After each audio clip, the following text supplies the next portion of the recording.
Nais ko lang rin po sanang ibahagi sa inyo itong naging karanasan namin ng kapatid ko.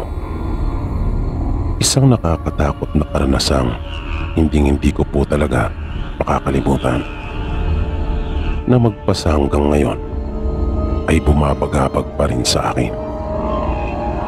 Nangyari po ito noong ako po ay 17 anyos pa lamang, habang yung kapatid ko naman ay 14 anyos nung mga panahon ngayon. Nakiusap sa amin noon si nanay na kung maaari ay dumuon na muna kaming magkapatid sa bahay ng kanyang mga magulang, dahil nagkakalabuan sila ni tatay. Madalas kasi sila noong nag-aaway dahil may iba umanong babae ang tatay namin, at nais na ni nanay na makipaghiwalay. Ayaw pumayag ni nanay na mapunta kami sa pangangalaga ni tatay, dahil baka apihin lang kami at kawawain ng kanyang bagong kinakasama.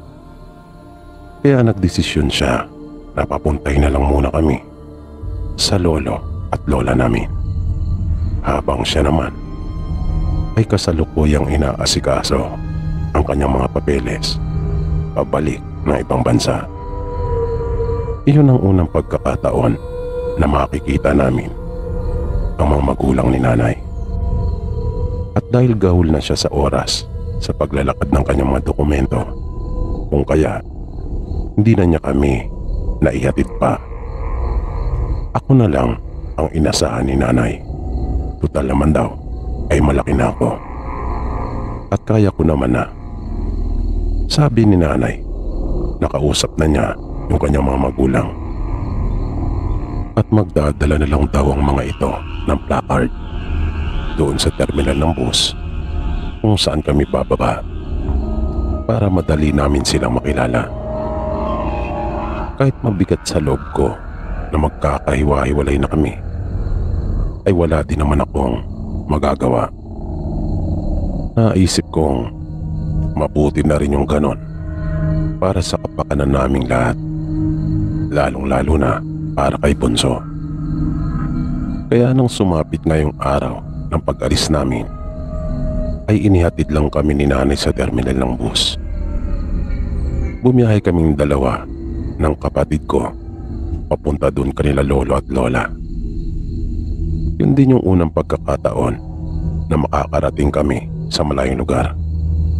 Habang bumabiyahe ay kinakausap ko si Bunso at aking ipinapaliwanag sa kanya kung bakit kailangan naming tumira kanila lola, at naunawaan naman niya. Tanggap na raw niya yung nangyari sa pamilya namin, at napansin kong palagi siya nakatingin sa labas ng bus. Kaya alam kong mabigat para sa kapatid ko yung mga nangyari. Sinasabi niya lang yon para wag akong mag-alala. Awang-awa talaga ako sa kanya. Pareho naming mahal ang aming mga magulang, kaya mahirap para sa amin yung ginawa ni tatay. Ipinagpalit niya kami at iniwanan. At para makalimot sandali sa problema, ay ipinikit ko na lang muna ang aking mga mata. Yun lang ang tanging solusyon na alam ko noong mga panahon ngayon.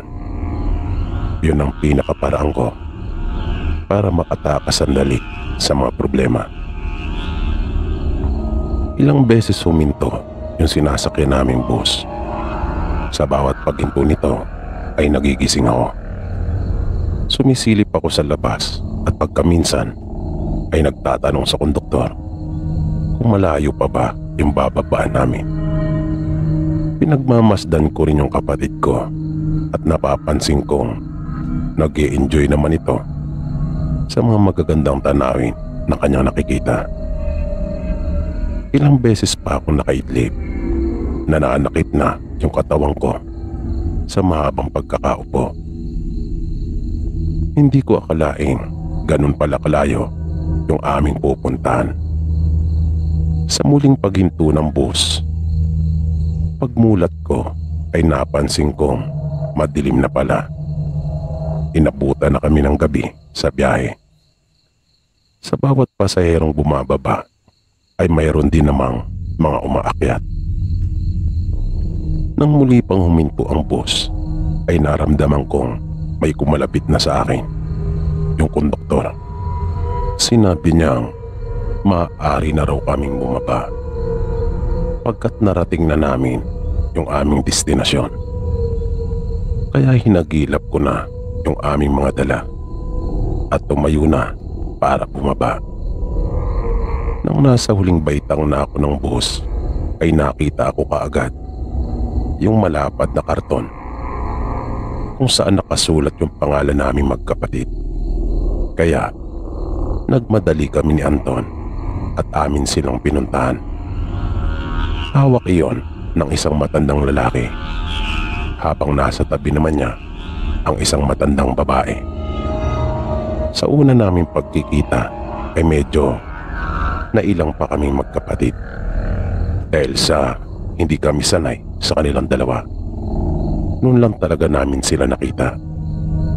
Nang naglalakad na kami papunta sa parada ng tricycle at sasakay na sana, ay nakiusap ako kanila lolo at lola na kung maaari ay kumain na muna kami dahil kumakalam na ang aming mga sikmura. Sinabi naman nila sa amin na mayroon silang inihandang pagkain sa bahay. Pero gutom na talaga kami, lalong-lalo na si Anton. Panay na ang daing nito sa akin. Kung kaya, nung uli, ay napilitan na rin kaming humanap ng makakainan doon sa may paradahan. At nang makakain na kami, ay saka kami sumakay na kaagad ng tricycle. Ang buong akala ko ay malapit na yung bahay nila mula doon. Pero malayo pa yung tinakbo ng tricycle. Habang bumabiyahe ay tahimik lang kami. Nahiya kasi akong umuna ng pakikipag-usap sa kanila. At ganoon din naman ang kapatid ko. Mas tahimik pa nga ito kaysa sa akin. Pagkaminsan ay nagtatanong sila lolo at lola. Magalang naman naming sinasagot. Pero kung ano lang yung itinatanong nila, ayun lang din naman ang sinasagot namin. Dahil hindi pa nga kami sanay at panatag. At napansin kong medyo nasa looban pala ang bahay nila. Nag-iisa lang ang bahay, kung kaya nanibago ako. Sanay kasi ako sa Maynila na nagkalat ang mga tao sa lansangan at magkakatabi lang ang mga bahay. Samantalang doon ay napakatahimik. Walang mga tao at wala rin kaming katabi. Mga hayop lang at kulisap ang tanging mong maririnig. Pero mayroon namang kuryente, kung kaya mayroon silang telebisyon na maaari naming mapanood ang magkapatid para may mapaglibangan naman kami kung sakaling kami ay mainip. Malawak yung lupa na kinatitirikan ng bahay nila lolo at lola. Malapad yung bakanting lupa sa harapan na nababakura ng kahoy. Sa magkabilang gilid naman at sa gawing likuran ay natatamnan ng maraming puno ng iba't ibang uri ng prutas. Marami ring mga halaman at bulaklak. At mayroon dong isang maliit na bahay na nakahiwalay na sa tingin ko ay isa iyong imbakan o bodega.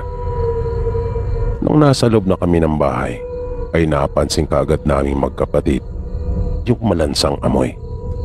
Nakakasuka iyon at talaga namang ang sakit sa ilong. Sinamahan nila kami sa itaas doon sa kwarto na aming tutulugan. Niyaya din nila kaming bumaba sa sala pagkatapos daw naming maiayos na yung aming mga dala. Pero tumanggi na muna kami dahil na rin sa tindi ng pagod na aming nararamdaman sa mahaba naming naging pagbiyahe. Sinabi naming matutulog na kami. Nagkatinginan silang dalawa at natigilan. Pero pumayag din sila at sinabing sige at magpahinga na raw kami. Bukas na lang daw kaming magkwentuhan at isinara ko na yung pinto. Pero bago iyon ay may napansin ako. na nakapagdulot talaga sa akin ng matinding pagtataka. Dahil natatandaan kong puting-puti na pareho ang mga buhok nila nung sunduin nila kami sa terminal ng bus. Pero bakit wala na akong nakitang puti at itim ng lahat ang mga buhok nila pareho? At hindi lang pala ako ang nakapansin noon. Matapos naming maisara yung pinto ay nag-usap kami ni Anton at napansin din niya pala ang mabilis na pagbabago ngayon. Pati na rin yung kanilang postura. Bakit parang tuwid na silang nakatatayo? Di katulad nung una namin silang nakita na bagya na nakabaluktot ang mga katawan na tumutugma naman sa paglalarawan sa kanila ni nanay. At tila nabawasan din yung mga guhit at kulubot nila sa mukha at noo na naisip namin magkapatid na hindi talaga pangkaraniwan. Kaya medyo kinabahan na kami. Bukod sa pansara ng pinto ay pinagtulungan namin ang kapatid kong itulak doon sa may pinto yung katre na higaan at saka ipinatong doon yung isang mesa at naupo kami magkapatid sa sahig matapos naming malatagan niyon ng kumot. Ayaw naming mahiga dahil baka makatulog kami. Pagkat kung nung una ay gusto na naming matulog para makapagpahinga, nung mga oras naman na yon ay nais naming manatiling gising dahil sa kakaiba naming napansin sa mga magulang ni nanay. At makaraan lang ang ilang sandali ay nakarinig na kami ng mga yabag sa labas ng silid na kinaroroonan namin. Hanggang sa bumilis iyon ng bumilis. Yung yabag na tila naglalakad lang nung una ay para bang tumatakbo na nung mga sandaling iyon. Pabalik-balik. Sinabi ko kay Anton na amin pang dagdagan yung mga nakaharang sa pinto.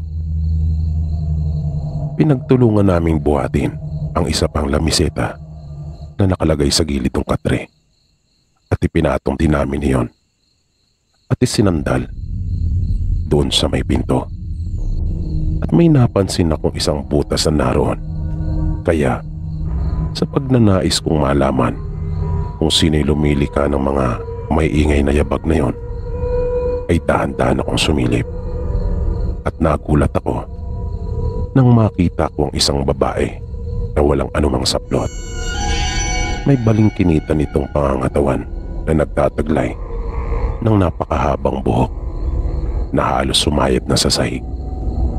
At nangingintabang katawan nito sa kung anumang likido na kanyang ipinahid. Kaya nag-alala talaga ako.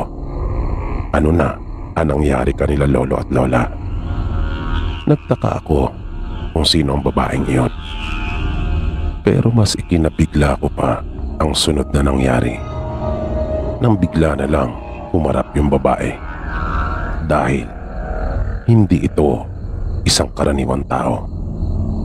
At habang palayo sa pinto ng silid namin, ay gumapang ito ng mabilis na para bang isang aso. Maya-maya pa ay dalawa na silang nagpapabalik-balik. Kaya lumakas ang hinala kong marahil ay walang nangyaring masama kanila lolo at lola.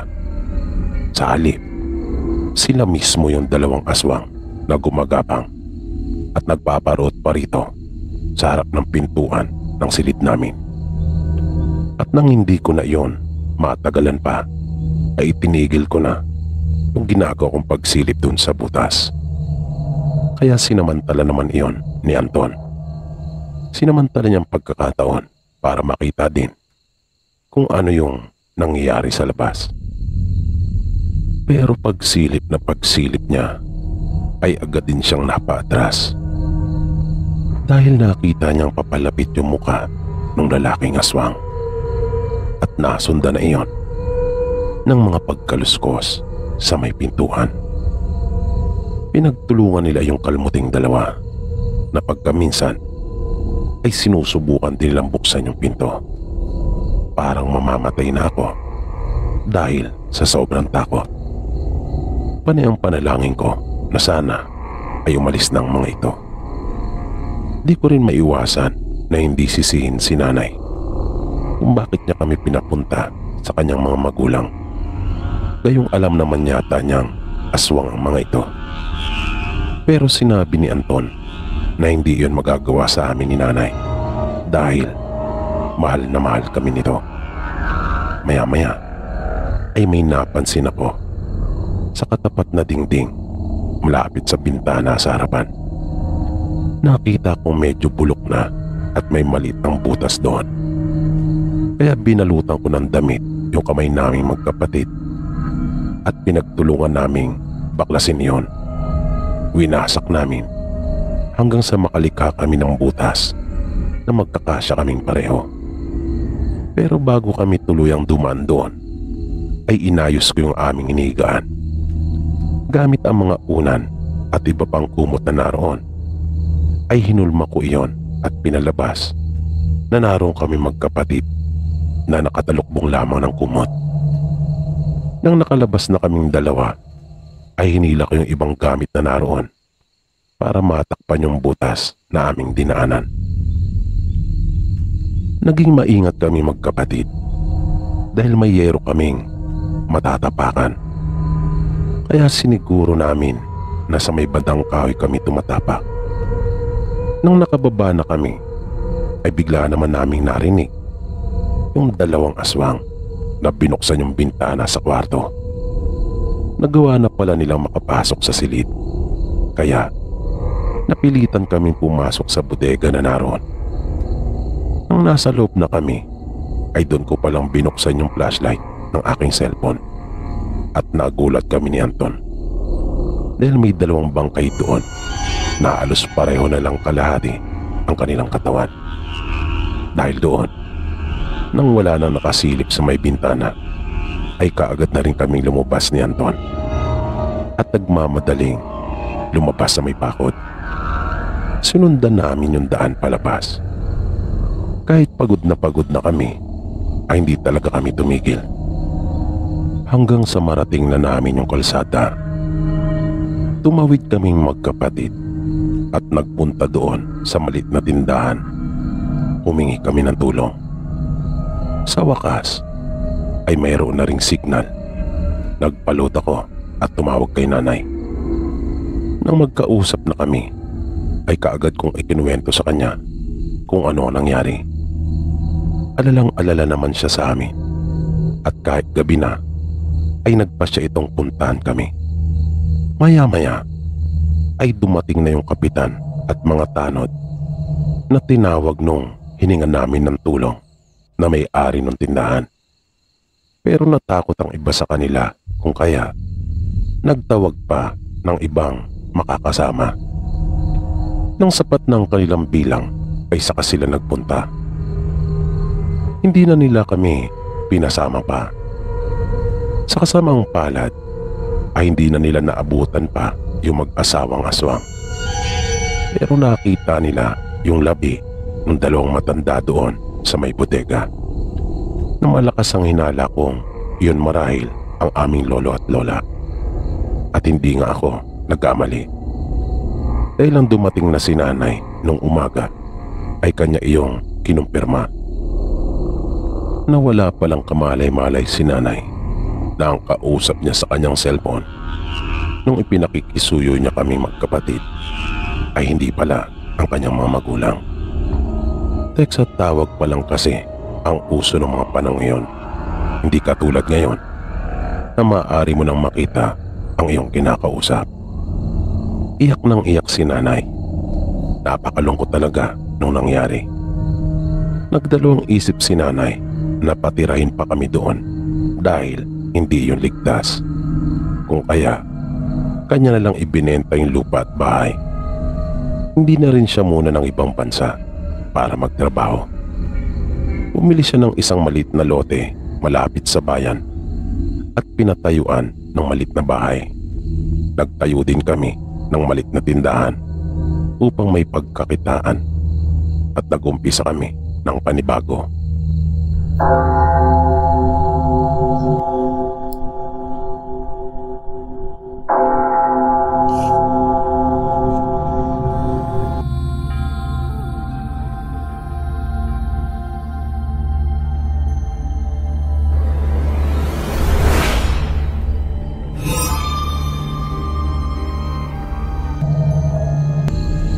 maselan po ang ibabahagi kong kwento.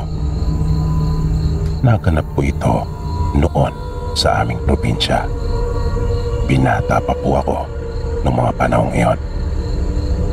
Ang kapatid po ng nanay ko na si Uncle Juan ay may mga karanasan na tungkol sa mga aswang at engkanto. Hindi rin namin alam kung paano nagkaroon ito ng kakayahan na lumaban sa mga ganong elemento. Basta nang bumalik ito sa lugar namin ay may mga kakaiba na itong kakayahan. Kung kaya nga noon, madalas itong lapitan ng mga taga sa amin tuwing mayroon silang problemang hindi pangkaraniwan. Ang edad ko noong mga panahong ito ay 17 anyos pa lang. Si Uncle Juan ay madalas pong nasa amin at paborito niya ako sa aming magkakapatid. Nung mga pagkakataong iyon ay wala pa silang anak ng asawa niya. Minsan nang nasa amin ito ay may dumating na taga-kabilang baryo at hinahanap siya. Sabi nung lalaki, galing na raw ito sa bahay nila Uncle Juan at nalaman niya mula sa asawa ni Uncle na nasa amin ito. Nang makaharap ng lalaki si Uncle Juan ay agad niyang sinabi ang kanyang pakay. Pahayag niya, mayroon umanong gumagambala sa kanyang mga magulang tuwing gabi. May sariling pamilya na kasi ang lalaki, kung kaya hindi na niya kasama ang kanyang mga magulang na namumuhay. Inutusan lang daw siya ng kanyang mga magulang na puntahan si Uncle Juan para humingi ng tulong. Dagdag na sabi pa ng lalaki, base na rin sa kwento ng kanyang mga magulang, nararamdaman nilang may dumadapo sa kanilang bubungan.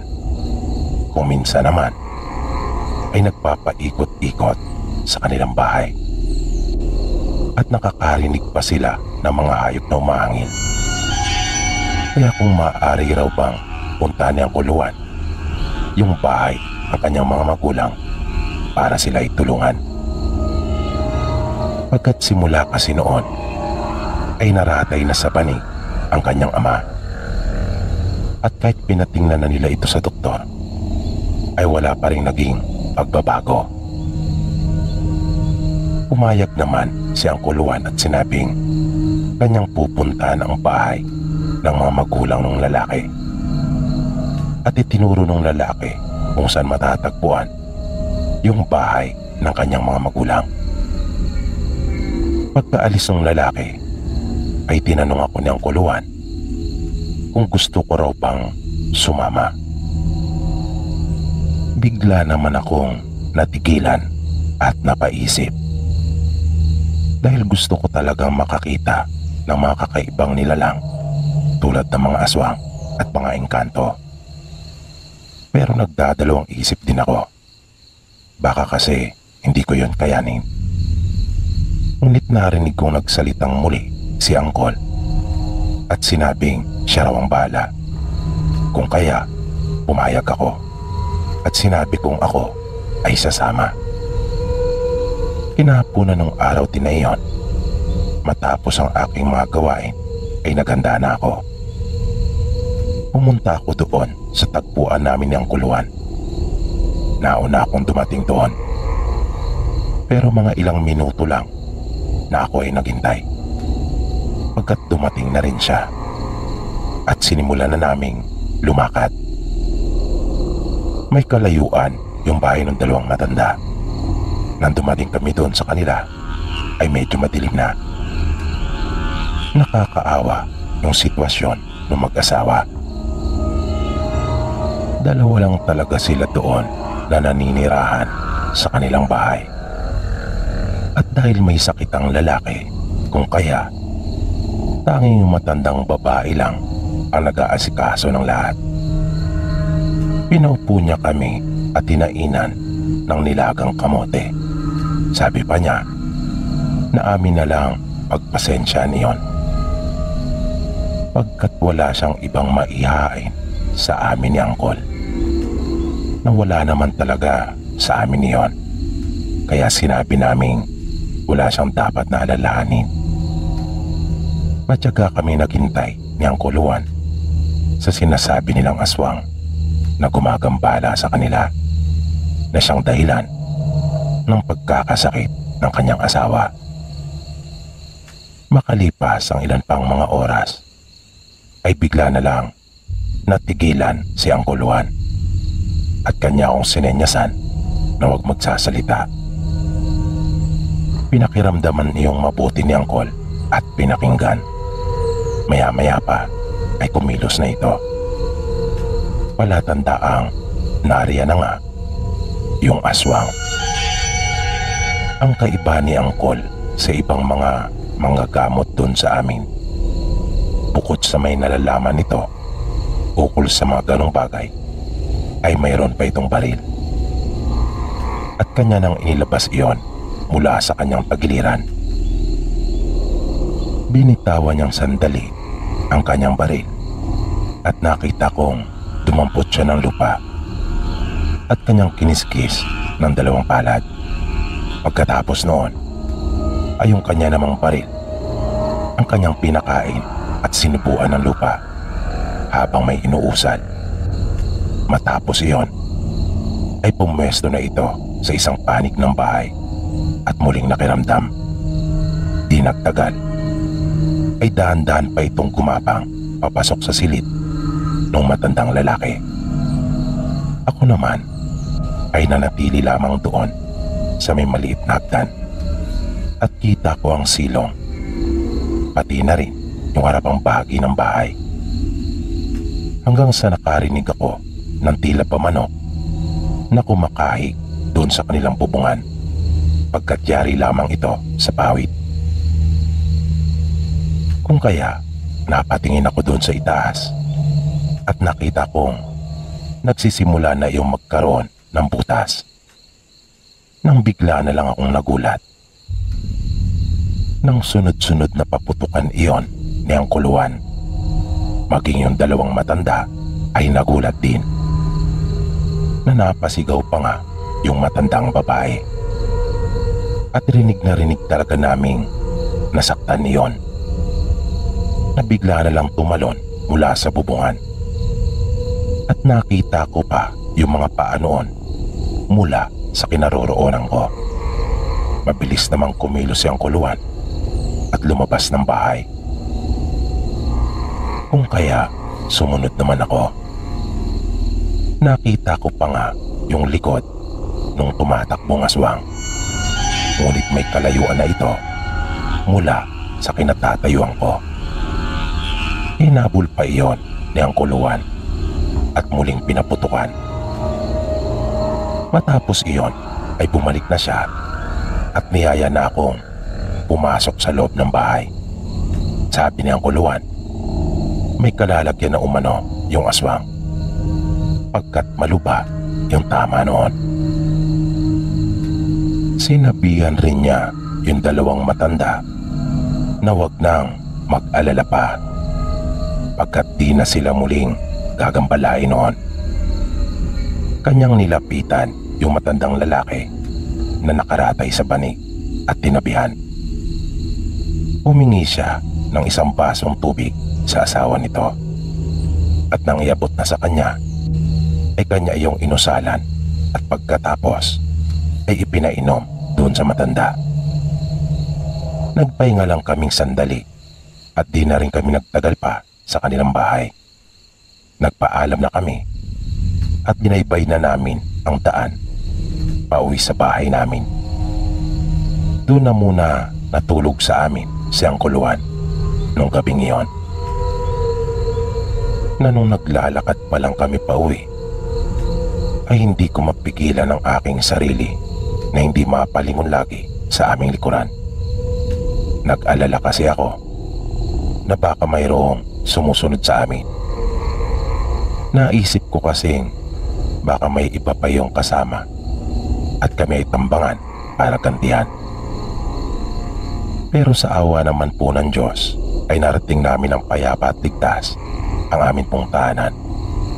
Makalipas ang ilang araw ay nakarating sa baryo namin ang ukol sa balita na namatay yung asawa nung lalaki nagpunta sa amin para hingin ng tulong ni Angkuluan. Ayon sa usap-usapan ay nagkasakit ito ng maluba. Pero may mga nagsasabing nakita daw ito ng isa nilang kababaryo ng alanganing oras na nagmamadali at tila sugatan. Nung huli ay lumutang din ang usap-usapan na ito ay isang aswang. Na ito pala ay may lihim na galit sa kanyang mga biyanan. Dahil sa pagkakalob ng mga ito ng lupa sa isang anak upang may matiran. Pagkat napalayas ang pamilya nito sa kanilang tinitiran sa Maynila nang i-demolish ang kanilang mga tahanan. Kung kaya napilitang umuwi doon sa probinsya. Yung pagbibigay na yun ng lupa ay minasama naman ng kanilang manugang. Pagkat ang nais nito ay sa kanyang asawa mapuntang lahat ng mamanahing lupa.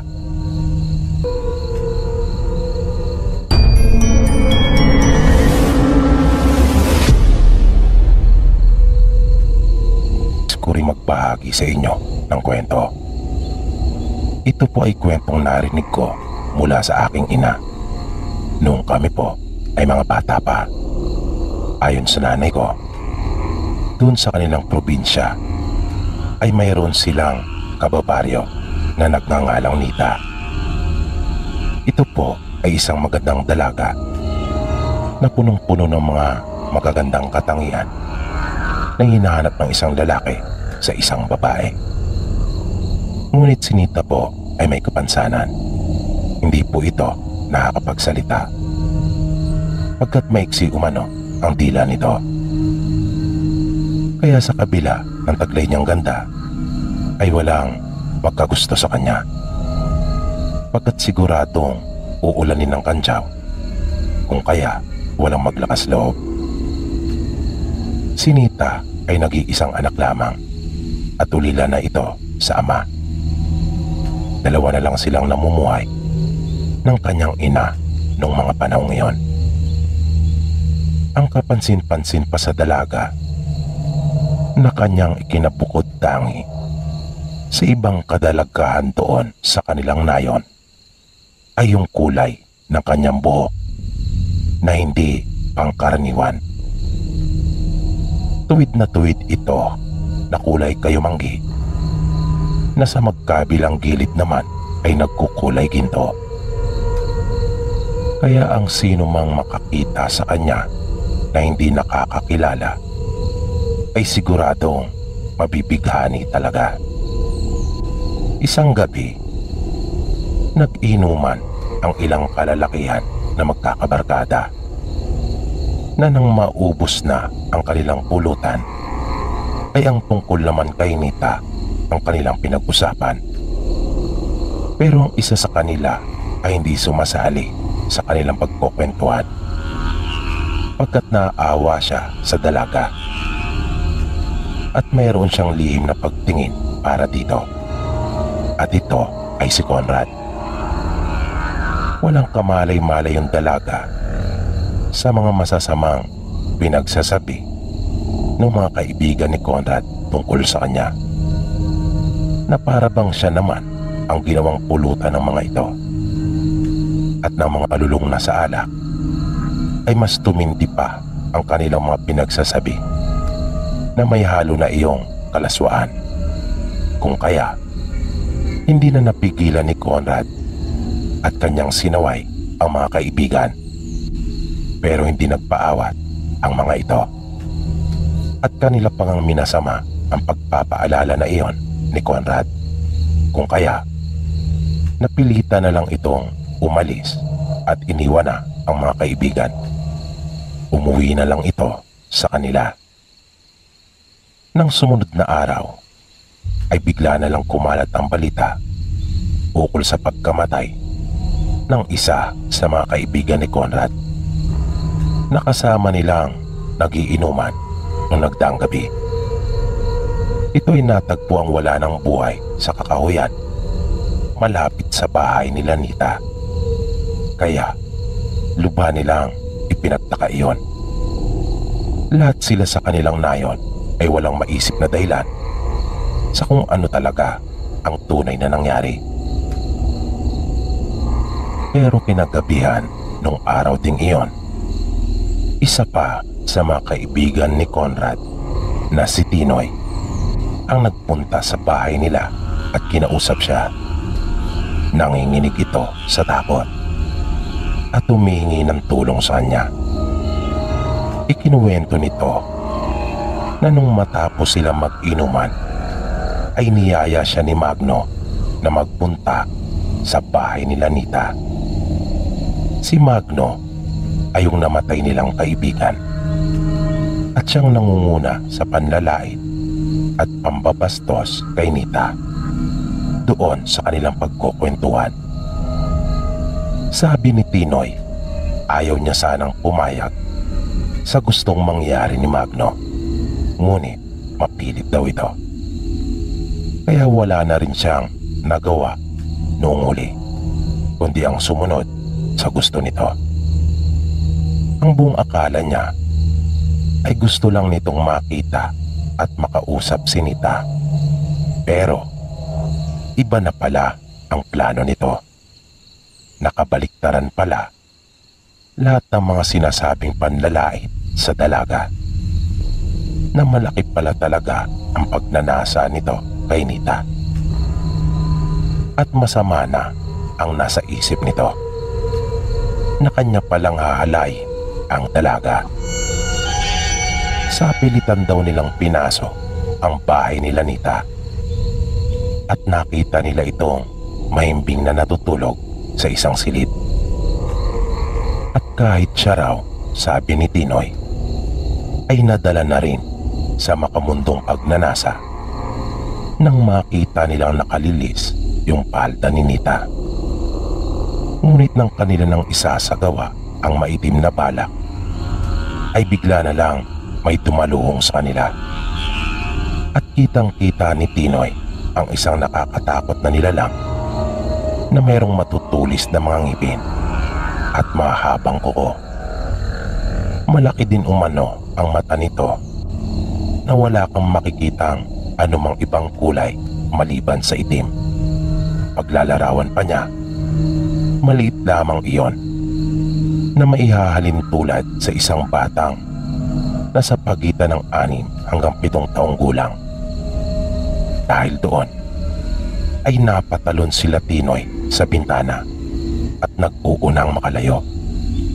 Ayon pa sa kanya, hindi na sila nagkita pa ni Magno, pagkat nagkanya-kanya na sila ng direksyon sa tindi ng kanilang pagkataranta dahil na rin sa matinding takot. Nagpunta daw ito kay Conrad para hingin ng tulong nito. Takot na takot ito pagkat baka siya naman daw ang isunod. At dahil sa kaibigan ito ni Conrad kung kaya, kanya itong sinabihan na dumuon na muna sa kanila. Ngunit makaran lang ang 2 gabi, ay umalis din ito, na nagsisigaw pa nga ng malakas habang papalayo. Sa 2 gabing nagdaan, ay madalas rin siyang nagigising dahil sa ingay ng kaibigan niyang si Tinoy, na tila pa mayroon itong nakikita at sinasabing papatayin daw siya tulad ni Magno. Hanggang sa tuluyan na ngang napaliw si Tinoy, na nakikita na nila itong nagpapakalat-kalat doon sa kanilang baryo. Isang araw ay naglakas loob na si Conrad na magpunta sa bahay nila Nita at magpaalam kung maaari pa siyang umakyat ng ligaw. Habang kausap niya ang dalaga ay naroon din ang ina nito na si Aling Dolores para ipaliwanag kay Conrad ang nais sabihin ni Nita sa kanyang mga pagsenyas. Nalaman ni Conrad na napapait na naman daw sa kanya si Nita. At kung pwede nga lang daw, ay gugustuhin rin naman niya si Conrad. Kaya nga lang ay hindi na raw pwede, pagkat may anak na ito. At malalagay lang kapwa sa peligro ang buhay nila kung kanilang ipipilit ang gustong mangyari ni Conrad. Nagtaka si Conrad sa pag-amin ni Nita. Pero sinabi nito sa pamamagitan ng kanyang ina na wag na niyang abalahin pa ang kanyang sarili, na unawain at alamin ang mga bagay-bagay, pagkat siguradong mahihirapan lang itong intindihin niyon, pagkat mahirap talagang ipaliwanag. Bilang panguli ay pinayuhan siya ni Nita na kanya na lamang ipaling ang pagtingin sa iba, at sigurado naman daw siyang makakahanap din si Conrad ng napabagay para sa kanya.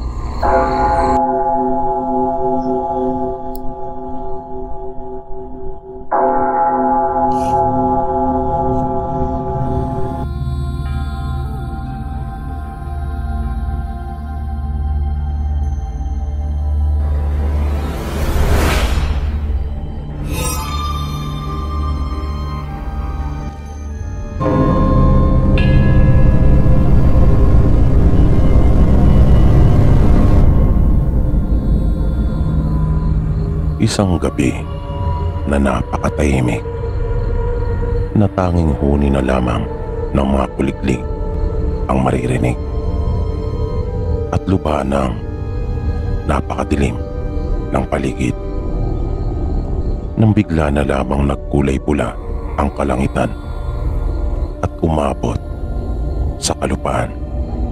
Maya-maya pa ay bigla na lamang binasag ang katahimikan ng isang nakakakilabot na pagsigaw.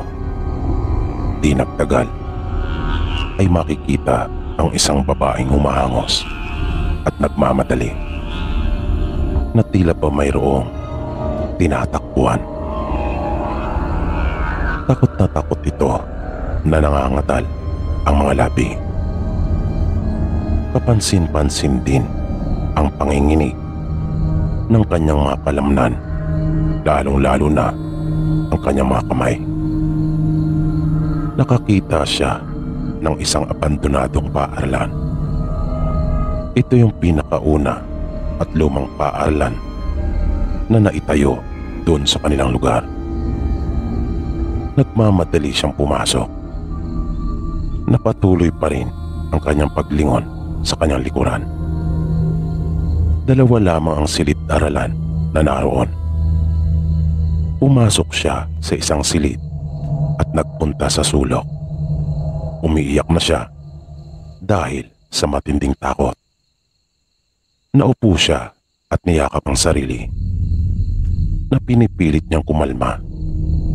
Maya-maya pa ay nakarinig na siya ng mga yabag, at kaalinsabay noon ay lumalangit-ngit din ang lumang sahig. Lalo siyang nanginig sa takot at dahan-dahang tumayo. Biglang nanlaki ang kanyang mga mata nang mapansin niya ang isang malaking kamay na may mahabang kuko na kumapit sa gilid ng dingding, at lumitaw sa may pintuan ang isang nilalang na tadtad ng mahabang sugat ang katawan. Nanlilisik ang mga mapupulang mata nito na nangingitim pang palibot, at hindi ito kumukurap, at titik na titik talaga sa kanya. May hawak ito na isang matalas na itak. Dahan-dahan itong lumapit sa kanya habang iniaangat yung hawak. Nagmakaawa siya at unti-unti nang lumalakas yung kanyang pag-iyak, at napasigaw siya ng todo nang bigla na lang naputas yung dingding sa kanyang likuran. Lumabas mula doon ang isang kamay na nanlilimahid sa putik, at bigla siyang sinakal. Hinawakan niya iyon ng dalawang kamay at sinubukang pigilan. Pero napakalakas noon at animoy kahoy sa tigas. Nahihirapan na siyang huminga. Nagpupumigla siya pero hindi niya talaga iyon makaya. At isa pang kamay ang biglang lumusot sa kabilang panig at sumakal din sa kanya. Tuluyan na siyang nanghina at dahan-dahang dumausdos sa dingding. Tirik ang kanyang mga mata at lawit ang dila nang siya ay pumanaw. Samantala sa di kalayuan ay naroon naman sa kabilang silid ang taong lansangan na kilala sa bansag na anto. At nakita niya yung babae na hawak nito ng 2 kamay ang kanyang leeg. At kalaunan nga ay bumagsak sa sahig. Sa takot niya ay dahan-dahan siyang gumapang palabas ng kabilang silid. At nang makalabas na doon sa paaralan ay kaagad na tumakbo ng mabilis palayo. Nang sumunod na araw ng mga bandang tanghali ay natagpuan na rin ang bangkay ng babae. Ayon sa mga kaanak nito, nung nagdaang gabi pa nila ito hinahanap dahil nagtaka sila kung bakit hindi ito nakauwi ng kanilang bahay. Maraming tao ang nakiosyoso at isa na rito si Jeline, na habang pinagmamasdan yung mga nangyayari ay hindi mapigilan ang sariling mapangiti at mababaka sa kanyang mukha yung pakiramdam ng isang taong nakamit ang hustisya. Nanatili siya doon hanggang sa mailabas yung bangkay nung babae mula sa loob ng lumang paaralan. At di niya maiwasang magpahayag ng kanyang saloobin habang isinasakay sa sasakyan yung bangkay, na nasabi niya sa kanyang sarili na nararapat lang yung sinapit ng babae. Nang umalis na yung sasakyan, dala yung bangkay ng babae, ay umalis na rin dun sa lugar si Jeline. Pagdating niya sa kanilang bahay ay kinuha niya ang isang manika. Pinagmasdan niya itong sandali at maya-maya pa ay pumatak na ang kanyang luha. Mahigpit niya iyong hinawakan at itinapat sa kanyang dibdib. Napatingala siya at napapikit. Para siyang nabunutan ng tinik sa dibdib. Pagkat sigurado siyang nasa impyerno na yung babae at nagdurusa. Bigla niyang naalala yung sabi sa kanya ng mangkukulam na bahala siya.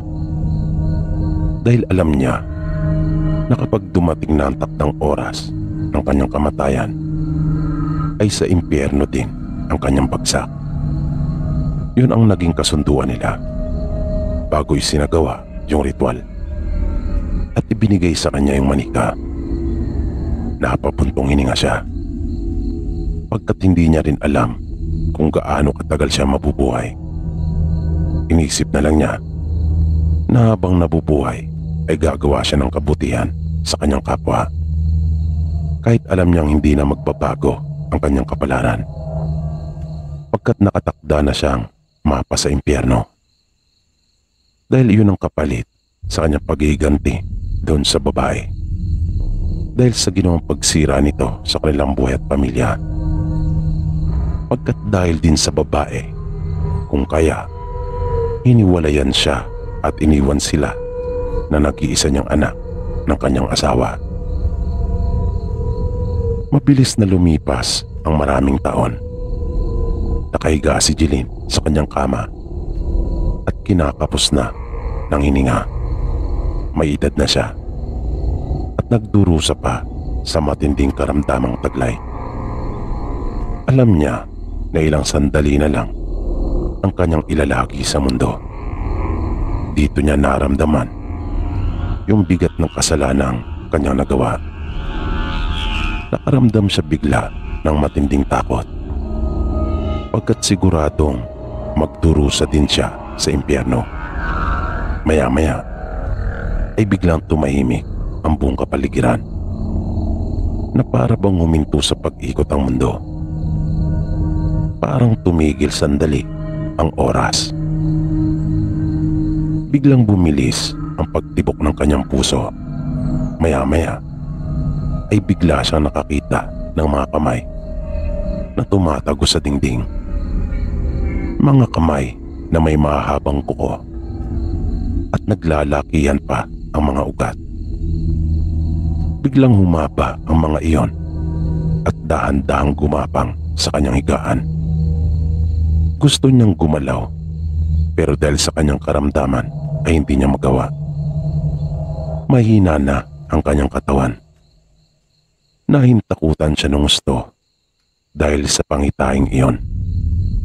Bigla siyang hinawakan sa magkabila niyang kamay at paa.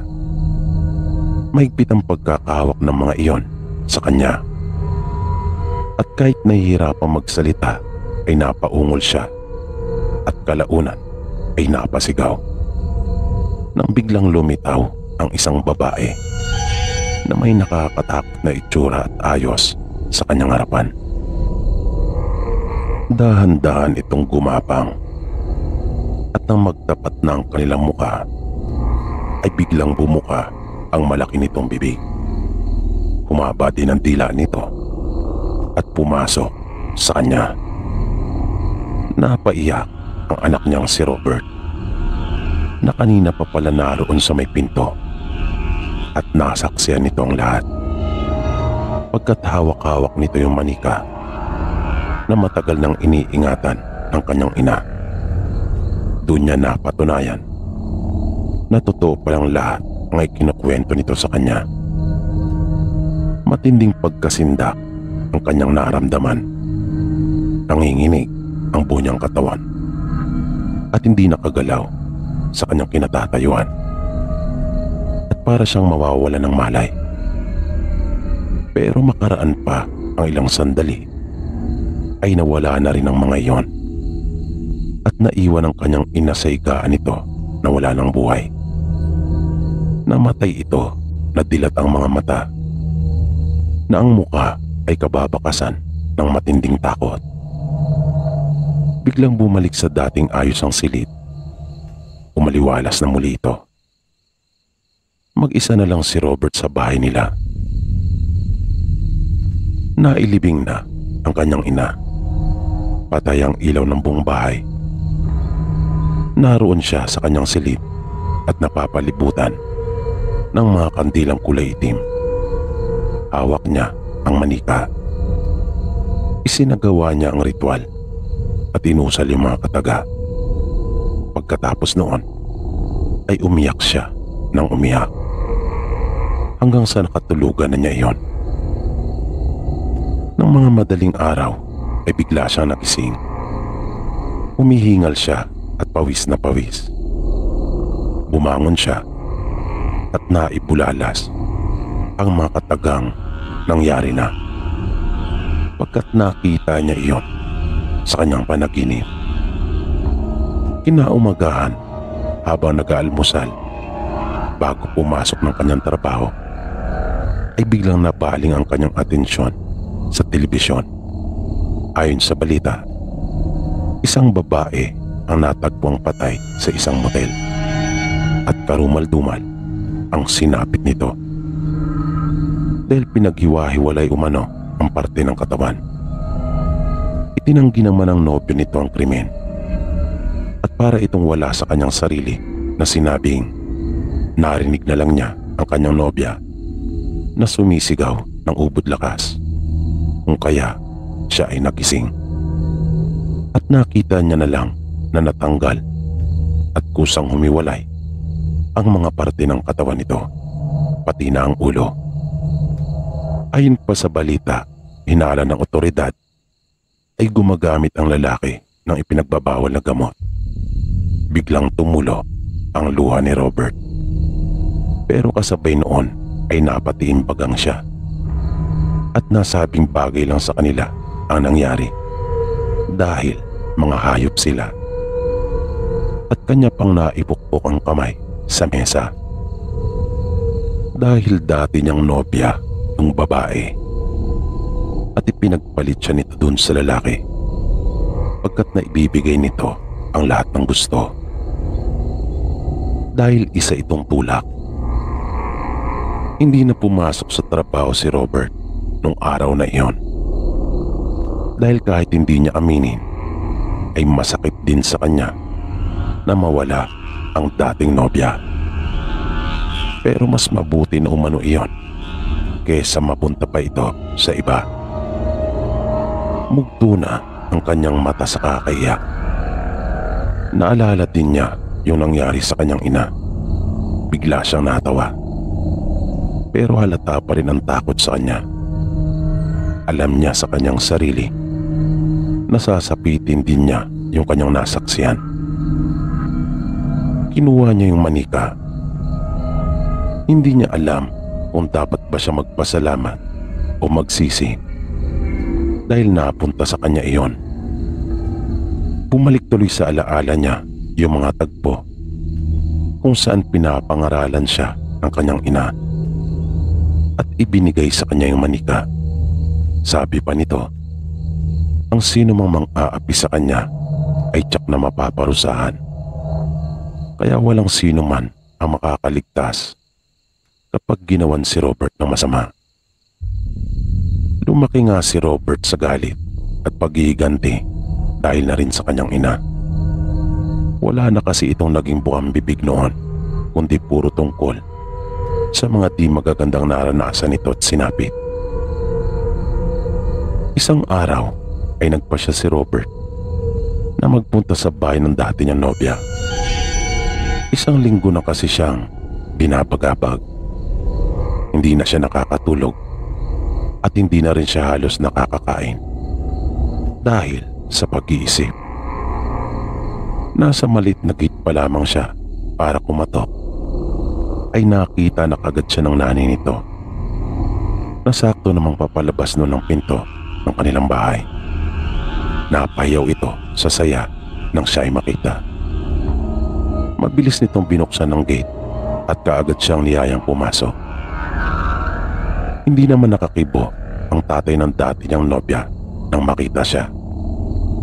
Pero halata din sa mukha nito ang kasiyahan at baka sa mukha rin nito ang pagsisisi pagkat itong lumason sa isip ng kanyang nobya.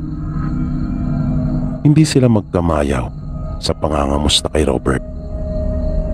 At nang mapansin nila ang pangangalong mata at pagbagsak ng katawan nito, ay lalo silang naantig. Dahil naisip nila na mahal talaga nito ang kanilang anak. Kaya humingi pa sila ng tawad sa binata. Nagkamali umano sila ng pagpili para sa kanilang anak. Kasalanan daw nila. Buhay pa sana ang kanilang anak kung si Robert pa rin sana ang nobyo nito. Dahil alam daw nila na hindi kayang saktan ni Robert ang kanilang anak. Habang patuloy sila nagsasalita, ay nakatayo pa rin si Robert sa kanilang harapan at nakayuko. May hawak itong paper bag. Kaya sinabihan nila itong maupo. Pero hindi kumilos si Robert at nanatili lang sa pagkakatayo. Maya-maya ay dahan-dahanan nitong iniangat ang kanyang ulo at nakita nilang lumuluha na ito. Lalo silang naantig at naawa sa binata. Naisip nilang matinding paghihirap talaga ng kalooban ang dinaranas nito dahil sa pagkawala ng kanilang anak. Tinitigan sila ni Robert. Nagsalita ito at sinabing siya ang dahilan ng pagkamatay ng kanilang anak. Pinigilan ito ng nanay nung dati niyang nobya at sinabing nauunawaan nila ang pinagdaraanan nito at huwag daw niyang sisihin ang kanyang sarili dahil sa nangyari. Sumigaw si Robert at sinabing hindi nila naiintindihan. Siya ang pumatay sa kanilang anak dahil sa manika na galing sa isang malupit na mangkukulam. Ipinagtapat niya sa kanila na nakipagkasundo umano siya at isinanla ang kanyang sarili sa dyablo para mamatay at maparusahan sa impyerno ang kanilang anak.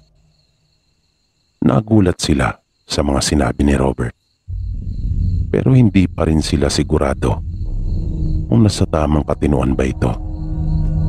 Hanggang sa inilabas ni Robert yung laman ng paper bag na bitbit nito. Ipinakita ni Robert at itinapat sa kanilang muka yung sinasabi niyang manika. Matapos iyon ay kanyang inilapag sa lamiseta kasama ang ilang piraso ng papel at tinalikuran na niya sila. Lumabas na siya ng kanilang bahay at mabilis na nilisan yung lugar. Nang sumunod na araw, laman ng mga payagan, balita sa radyo at telebisyon ang ukol sa isang lalaki na natagpuang patay sa loob ng bahay nito. Masaklap yung sinapit ng lalaki dahil may mga bakas ito sa iba't ibang parte ng katawan na palatandaan na ito ay ginapos at pinahirapan muna bago pinag-iwahiwalay ang mga parte ng kanyang katawan. Napatimbagang naman ang nanay at tatay ng dating nobya ni Robert. Para sa kanila ay nakamit na nila yung hustisya para sa kanilang anak. Nakahinga na sila ng maluwag. Ngayon ay hinihintay na lamang nila yung oras ng kanilang pagpanaw para pagbayaran sa impyerno yung kanilang ginawang pakikipagkasundo sa dyablo para pagbayarin si Robert sa kanyang ginawa sa kanilang anak. Sinunog na rin nila yung manika pati na yung mga papel na kasama noon kung saan nakalagay lahat doon ng nangyari na may kinalaman doon sa manika. Magmula sa kwento ng nanay ni Robert hanggang sa mga kwento nito mismo